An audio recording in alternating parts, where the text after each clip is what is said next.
Very happy to be presenting on the first paper published for my PhD.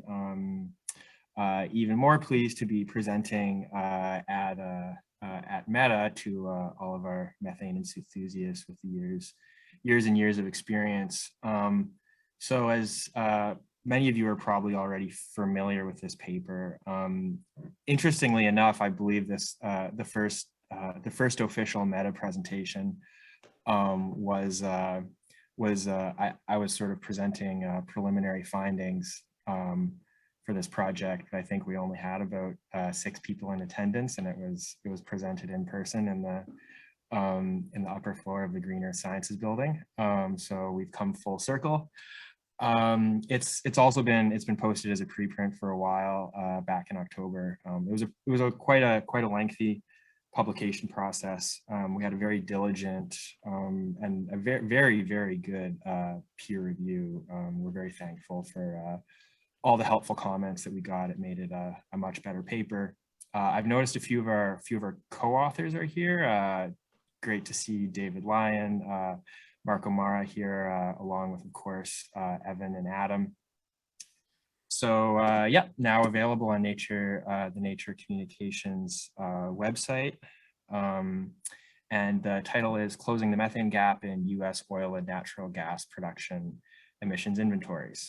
So the topic that we're addressing in this paper is the well-known top-down, bottom-up gap, which describes the difference in total methane emissions estimates you get when you use different technologies, where top-down refers to the measurement approaches using satellite technologies, airplane technologies, and bottom-up refers to the mechanistic engineering-based approach used most prominently by the Environmental Protection Agency in their greenhouse gas inventory. I believe the term was first coined by Adam Brandt in his 2014 science paper, but this was also addressed in the famous Alvarez 2018 science paper, which synthesized the years of data collection done by EDF using mostly other test method 33A and Gaussian plume modeling, which is basically what they call a site level approach, which is intermediate between bottom up and top down. And they found using this site level approach that they could match quite well with the top down measurements as of 2018. But their synthesized estimate was, as I show in the bottom left-hand corner, approximately 2 times that of the greenhouse gas inventory, which matched quite well with what Adam was finding back in 2014. So yes, we have this gap that exists between the EPA and other tech and approaches using other technologies. It's about 2x, and according to Alvarez, the greatest difference appears to be in the production segment. So what do we do about this? I think it's important to emphasize that the value of bottom-up inventories remains very important. Based on the granular level of detail, they remain the best data source for a number of important scientific and policy purposes. From a scientific perspective, the granular breakdown of sources is useful for life cycle assessment model formation, most familiar to our research group. For example, quoting from the GREET life cycle assessment model documentation, GREET is a model used for life cycle transportation emissions. As they say in their 2020 update, we find the EPA GHGI to be the best data source that provides detailed process level emissions needed to update the GREET model. Second, from a policy perspective, the GHGI provides the relevant equipment level detail which is required for targeted or prioritized GHG mitigation. So for example, GHGI emission factors are used in the EPA state inventory tool, which informs important documents such as the Colorado Greenhouse Gas Pollution Reduction Roadmap. Also, GHGI emission factors are used as default values for countries which may lack more detailed model data in submitting national inventory reports to the UNFCCC. So if you go and look at, for specific countries in their national inventory reports, if they don't have measurement data like they do in the United States or in Canada, they need to use default emission factors. And these are described in the IPCC guidelines. So I hope this is sufficient motivation to support the improvement and development of a component level inventory. So if we accept this premise, where do we currently stand on the current literature? Well, up until now, it hasn't been specifically identified why exactly these gaps exist. Possible hypotheses could include that they're simply missing super emitters or the largest infrequent emission sources. It could be an inherent problem with the bottom-up methodological approach, or is it outdated data? These are all important questions because is it even possible to build a bottom-up inventory approach which matches both top-down and site-level estimates? So this was the motivation for this paper. I was asking all these questions at the beginning of my PhD. So the three target goals of this study were to first develop a bottom-up methane emissions estimation tool. Second, to use this tool to estimate US production segment methane emissions, targeting the production segment specifically because this was the largest deviation identified in the Alvarez study.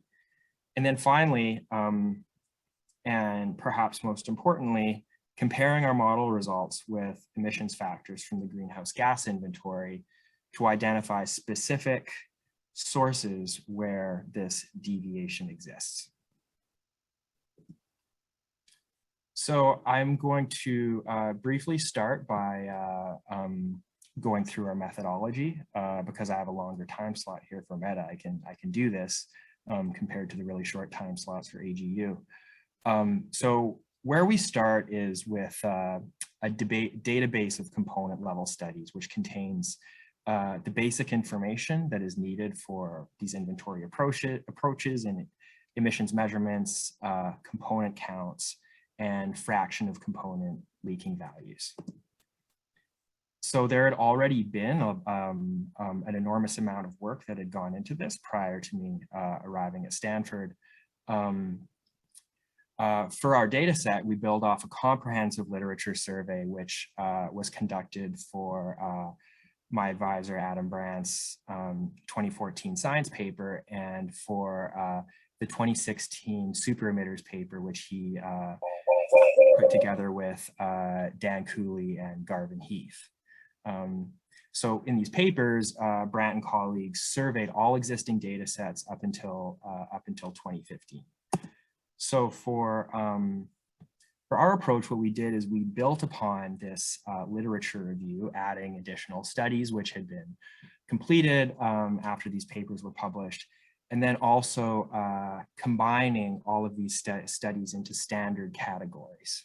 Because if you want to have a useful model that takes advantage of all this data, it needs to be standardized into a consistent format. So for example, in the top left-hand corner, you have a component count table, which you might find where it has its own categories for compressor seals and connectors. So connectors might be divided into threaded connectors and flanges. And then you might have multiple types of compressors which are categorized in that study. But what if you're only interested in classifying these components as compressor seals and connectors? So we developed what are called correspondence matrices, which we multiply by these matrices in order to arrive at standard definitions across all of our studies. So what we arrive at after combining all of these studies together with the appropriate correspondence matrices is a large data set. In the end, we have a data set that amounts to tens of thousands of measurements. And within this database, which I can filter based upon various criteria, such as the boundary of the supply chain, the location, and the leaker thresholds, you can filter for a specific subset. So for our study, which is only targeting the production segment and the United States specifically, we filtered according to these two criteria, and we arrive at a data set which contains about 3,200 total measurements and across 6 specific studies. So the next step is I have a MATLAB code which ingests this database database of leak measurements and develops equipment level emission factor distributions. So now I'll describe the bottom-up tool which we used. So our approach is broadly very similar to the approach taken within the EPA's greenhouse gas inventory. And inventory approaches are quite simple. It's essentially just multiplying emissions factors or emissions per unit device by activity factors or total count of devices. And this extrapolation essentially is done at 2 levels. First, from the component scale of our measurements, component scale to the equipment scale, and then from the equipment scale to whatever level you're interested in modeling, be it a basin or a country or a single field. So we start at the component scale, which is the level at which our measurements are taken, where we have survey measurements of valves, connectors, or thief hatches. And then in upscaling from the component level to the equipment level, we use a bootstrapping technique where we randomly draw emissions factors, and the number of times we perform this sampling is equivalent to the activity factor or the number of components. In the panel on the left-hand side, I show an example of one of these component level distributions.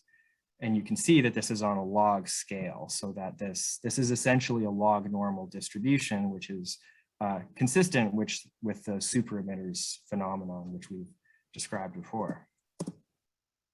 So after iteratively resampling and summing across all of the components that exist on these pieces of equipment, we arrive at equipment level emissions factors distributions. And we differentiate here between crude oil systems and natural gas systems according to gas to oil ratio of 100 MCF per barrel, similar to the greenhouse gas inventory. So we now have equipment level emissions factors for all different types of equipment, such as wellheads, separators, dehydrators, etc. Now, for this project specifically, we were interested in the very beginning in incorporating this into our life cycle assessment simulator, OPGI. So for the last step, what I did is I took the equipment level emissions factors distributions and dropped them into a separate submodule in OPGI in order to do the final stage of analysis where we calculate total US emissions. So in order to do that, I took activity data for the United States oil and gas system from Drilling Info, or Enverus, I guess, as it's called now. So on the left-hand side, you can see these are the productivity, the natural gas productivity distributions for the gas and oil segments of the well population for the United States. And then in order to ingest these into OpG, we divided the well population into specific tranches, or productivity tranches for both the oil and gas systems. And then what we did is we took activity counts for the different pieces of equipment. So number of separators per well or number of dehydrators per well. And we took these from the greenhouse gas reporting program. So in total, we used 60 tranches to describe the natural gas system. We used 10 tranches to describe the oil with associated gas system, and then 4 tranches to describe the oil only system, to arrive at a total of 74 total tranches for analysis in our life cycle assessment simulator. So in the final step, we bootstrap these emissions factor distributions that are in OpG, and then take the scaling factors, which we're using from the greenhouse gas reporting program, to describe the number of separators, dehydrators, etc. And then iteratively bootstrapping across all of these activity data, we arrive at a total emissions estimate for the United States. So yeah, now we can take a look at our results. So for model validation, we compare our results to 2 of the site level studies that I described earlier. The first is the Alvarez science paper, where they have a total site level total emissions estimate for the United States based on this site level data. And then the O'Mara et al. Paper, which is generally based upon the same site level data sets as Alvarez, but provides a little bit more detail on site level emissions distributions. So on the left-hand side, or in the plot on the left-hand side, I'm comparing our total emissions estimate with the emissions estimate from Alvarez and the emissions estimate from the greenhouse gas inventory. Our total emissions estimate of 6.6 teragrams per year compares quite well with the Alvarez estimate of 7.2, which excludes offshore wells and abandoned oil and gas wells. And both of these are approximately 2 times that of the greenhouse gas inventory, which is 3.6 teragrams. So if we can also compare the distributions with the site level emissions distributions from the O'Mara study. And in general, we demonstrate the same heavy-tailed behavior as O'Mara demonstrates, where we have a small number of high-emitting sites which have an outweighted contribution to total emissions. You can also see this in the left-hand plot, where we divide our total emissions estimate into the top 5% and the bottom 95% of emitters. So the top 5%, which we call the super emitters, account for over 50% of total emissions.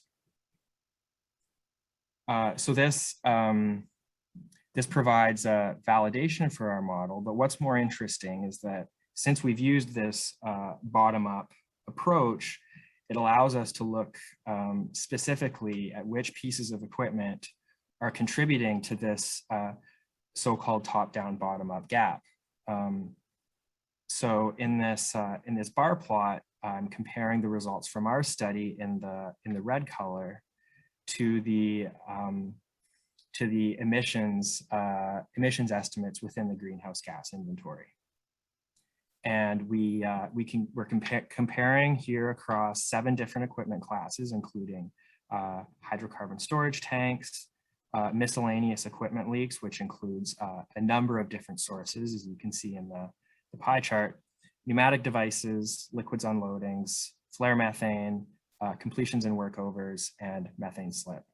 So for many of these categories, the results are either generally consistent or the difference is too small in order to contribute in any meaningful way to the top-down, bottom-up gap. The 2 largest contributors to the deviation are liquid storage tanks and equipment leaks. So these are the 2 sources that I'll be exploring in a little bit more detail for the remainder of this presentation. And what we're going to be looking at in detail is the sources of information for these 2 categories.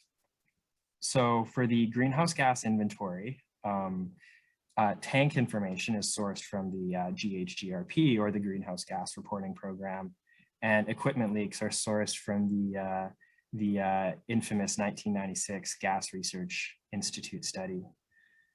So we're gonna start with equipment leaks,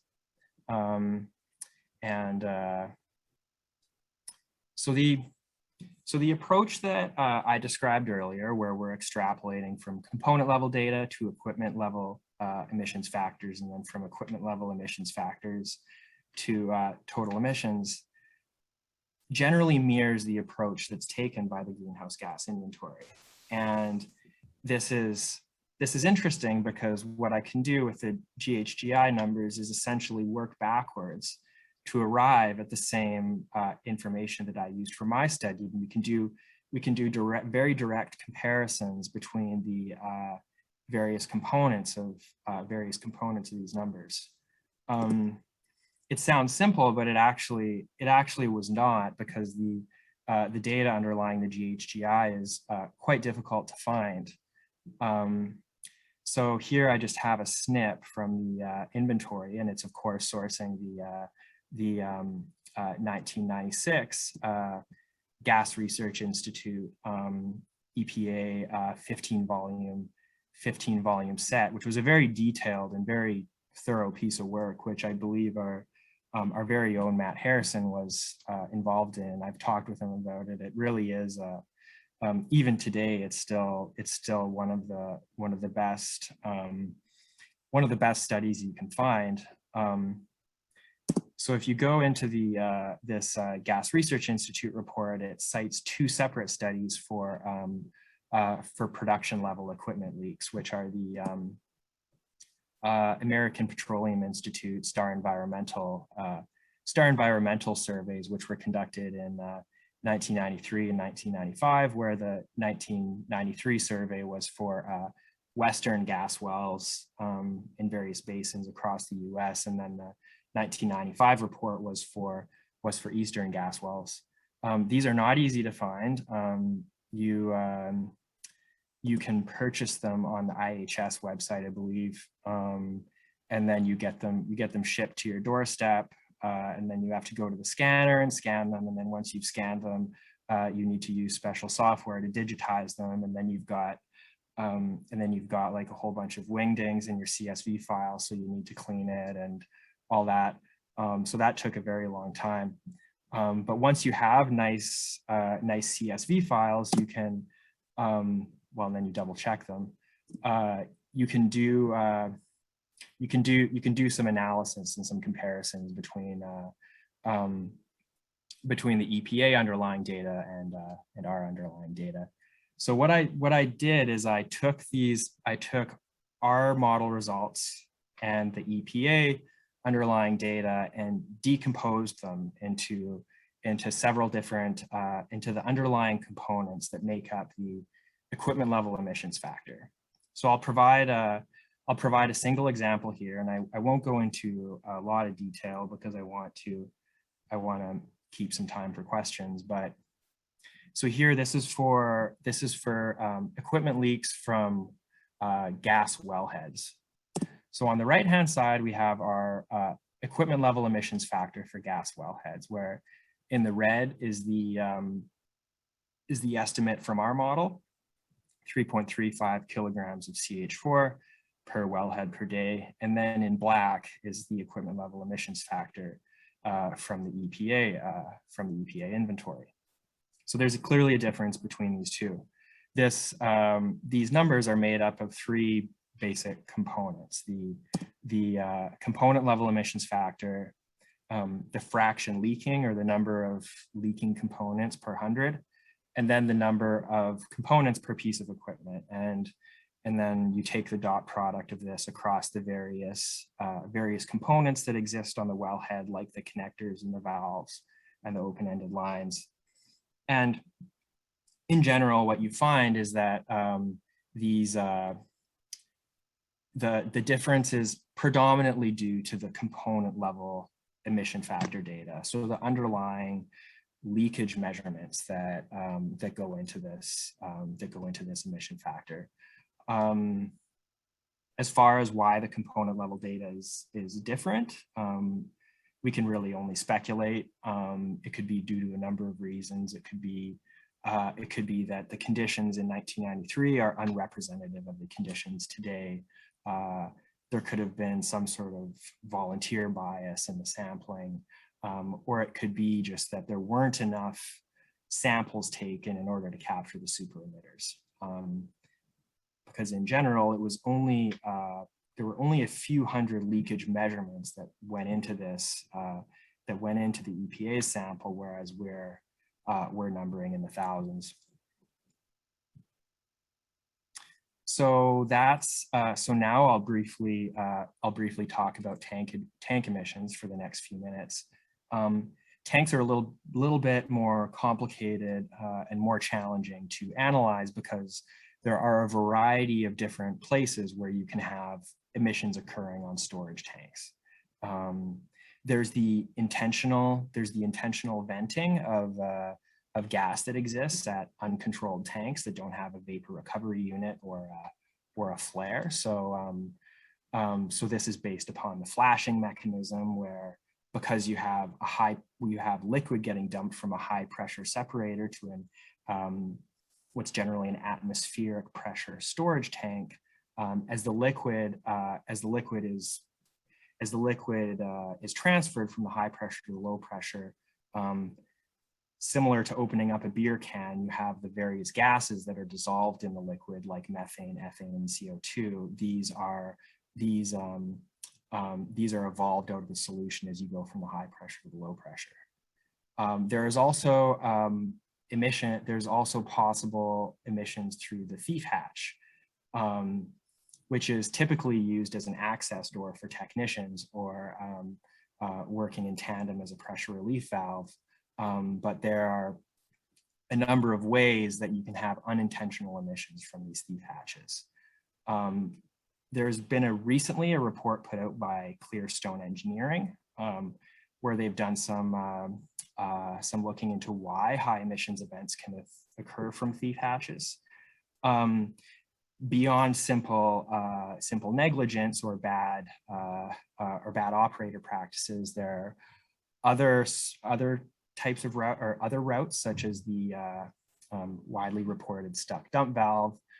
You can also have inefficient separation causing gas flow through the tank, or you could also have undersized vapor recovery units leading to overpressurization events, which cause the thief hatch to pop. The main problem with the thief hatch, or one of the problems, is that even if you have capture equipment installed, emissions can effectively short circuit the capture mechanism and simply escape through the thief hatch. So similar to equipment leaks, I put together the decomposition plots for tank emissions from crude oil systems and natural gas systems. These are slightly different. So on the right-hand side, I have total emissions, and then I decomposed these total emissions into total activity, so total number of tanks, multiplied by a combination of the intentional emissions factor, so those emissions which which result from intentional venting from uncontrolled tanks, and then unintentional emissions, which are basically due to open thief hatches or leaking thief hatches. So I'm running up on my time. Yeah, I won't spend too much time on this, but basically, a key point is that although we do see a large difference in total emissions estimates for both intentional venting and unintentional venting, the relative difference is quite a bit higher for the unintentional mechanisms, because the estimate is already quite low in the EPA's inventory. Now, it's unfortunately the state of the field right now that we don't have as much direct measurement of tanks as we should for a robust analysis of this aspect. We do have aerial surveys though that provide more qualitative evidence, and I'll get to that in a sec here.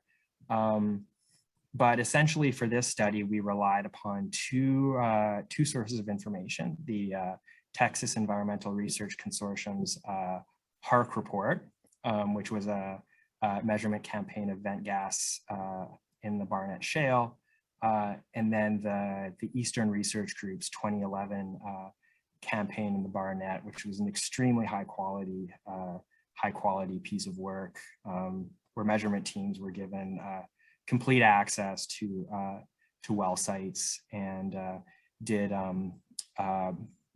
some very rigorous surveys of liquid storage tanks. In terms of qualitative evidence, the EPA in 2015 put out a compliance alert as they were observing uncontrolled tanks short circuiting of the recovery units through thief hatches. This was also observed by 3 campaigns that have been conducted in the last 3 years. First by David Lyon in his 2016 helicopter campaign, where the large emitter observations were dominated by tank hatches and vents. And then in the Uinta Basin, I believe, Mansfield and Lyman performed some surveys where Lyman observed that most emissions were not from the control devices themselves, but from tank hatches, vents, or piping upstream of control devices. And in fact, they found that controlled tanks were more likely to have detected emissions compared to well pads with uncontrolled tanks, which is really quite incredible. So that concludes my presentation. A quick note on next steps. Like I said, the initial motivation for this study was to basically have a more accurate and a more robust methane emissions module within our life cycle simulator OPG. So I'll be doing work, or I'm already doing work on this, but I'll be looking to see what this means for carbon intensity of fields if these are simulated using our new methane emissions model. So to quickly summarize, we've developed this bottom-up model, which we validated from the best available site level estimates, and consistent with these estimates, we find a production segment methane total 2 times that of the GHGI, and this bias is largely driven by equipment leaks and tank emissions. Where for equipment leaks, this is predominantly due to higher component level emissions factors.